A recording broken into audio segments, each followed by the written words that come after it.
Bonjour Capucine Verselotti, bienvenue dans cette vidéo. Donc aujourd'hui je voulais interviewer ma petite sœur qui vient de gagner le championnat de France de course d'orientation moyenne distance et on a discuté un petit peu de sa philosophie de course et j'ai trouvé que c'était intéressant. C'est cette idée qu'elle a mis en place et donc j'avais envie qu'elle nous en parle un petit peu parce que je pense que c'est des choses qui peuvent être applicables dans tous les domaines de notre vie et que c'est là où on va avoir des résultats concrets.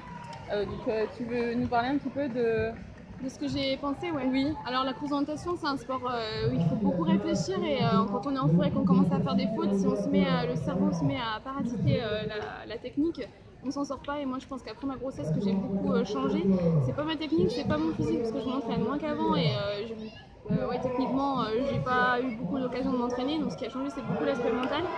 Et maintenant quand j'aborde une course, je regarde pas du tout la liste de départ, je regarde pas qui sont mes concurrentes, je cours vraiment pour moi. Avant c'était un petit peu j'essayais de faire ça mais je l'appliquais pas vraiment. Et là ce que je me suis dit aujourd'hui c'est qu'il fallait que je pousse un petit peu plus loin et c'était un duel par rapport à moi-même quoi. Je me suis dit là ok tu fais une bonne course, tu fais pas de faute, mais essaie de faire un petit peu plus, essaie de te pousser un peu plus loin et voilà. Tu avais entendu aussi une phrase dans un TED en anglais. Dans un TED, donc life begins at the edge of your comfort zone, ça veut dire votre vie commence à la sortie, en gros en dehors de votre zone de confort. Et je me suis répété ça pendant la course tout le long, au lieu de me dire ah il y a un tel, je l'ai rattrapé. Je me suis dit non là tu l'as rattrapé, mais est-ce que tu pourrais pas essayer de la doubler, essaye pour voir. Et en fait à chaque fois je me suis dit ah ouais, comme elle disait dans la conférence, c'est pas si difficile que ça en a l'air. Et en effet je l'ai doublé et j'ai été largement devant et voilà, maintenant je me mets des petits objectifs par rapport à moi-même, de pas rester dans le confort, de me dire est-ce que si tu essayes un peu plus vite, c'est vrai que tu as toujours eu cette vitesse élevée, mais est-ce que tu as essayé un petit peu au-delà, voir ce que ça donne. Et maintenant je joue en forêt, je m'amuse et je suis concentrée sur ça, sur moi, quoi faire et toujours aller un peu plus loin quoi. C'est quelque chose, ça m'a bien parlé parce que moi pour commencer cette chaîne YouTube et commencer à vendre des formations en ligne, au début c'était pas facile et je me suis posé plein de questions. Est-ce que je suis légitime pour faire ça? Est-ce qu'il y a des gens qui vont m'acheter mes formations? Et c'était vraiment cette idée de sortir de sa zone de confort et que finalement c'est là où on fait des choses mieux que ce qu'on pensait être capable en fait. Et je pense qu'on devrait tous de temps en temps même pousser, très souvent, tout le temps. Moi je l'applique au sport pour l'instant, mais pousser un peu plus, voir si est-ce que là pendant des années j'ai pas été un petit peu en dedans et est-ce que je peux pas aller chercher gratter plus loin, me mettre un peu dans l'inconfort, mais au final c'est tellement gratifiant après que ça vaut le coup. Et c'est sûr que c'est ce que tu disais, c'est inconfortable au départ. Moi les premières vidéos, les premières formations, qu'est-ce que je fais, qu'est-ce que je suis en train de faire. Mais finalement derrière, on voit que ça marche et quand on y met la joie aussi, je pense.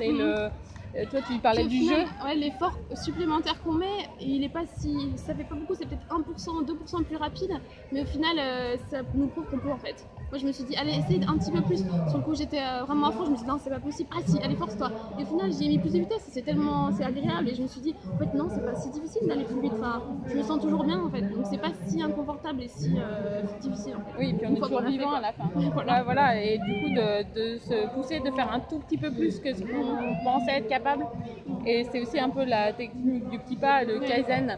Je ne sais pas si vous en avez déjà entendu parler, c'est l'idée en fait que pour atteindre un objectif important, il faut commencer par un petit pas et c'est juste peut-être aller un peu plus vite pour nous sur la prochaine balise ou dans le balisage d'arrivée.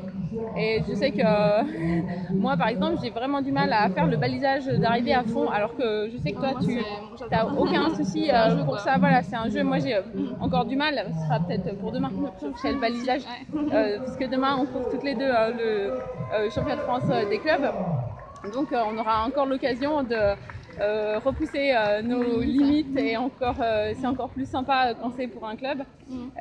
Et puis je vous souhaite de toutes et tous sortir un petit peu de votre zone de confort et de voir c'est là qu'on a encore plus de gratification. Là aujourd'hui moi j'ai gagné et si j'avais pas poussé plus dans la ligne finale, j'aurais gagné quand même, mais c'est tellement ce qui me satisfait aujourd'hui, c'est que j'ai repoussé mes limites encore un peu plus quoi. J'ai pas juste gagné, c'est vraiment par rapport à moi un défi. Et c'est là qu'on donne le meilleur de soi-même. Voilà. Exactement. N'oubliez pas, vous pouvez vous abonner à la chaîne et puis à très bientôt pour une prochaine vidéo.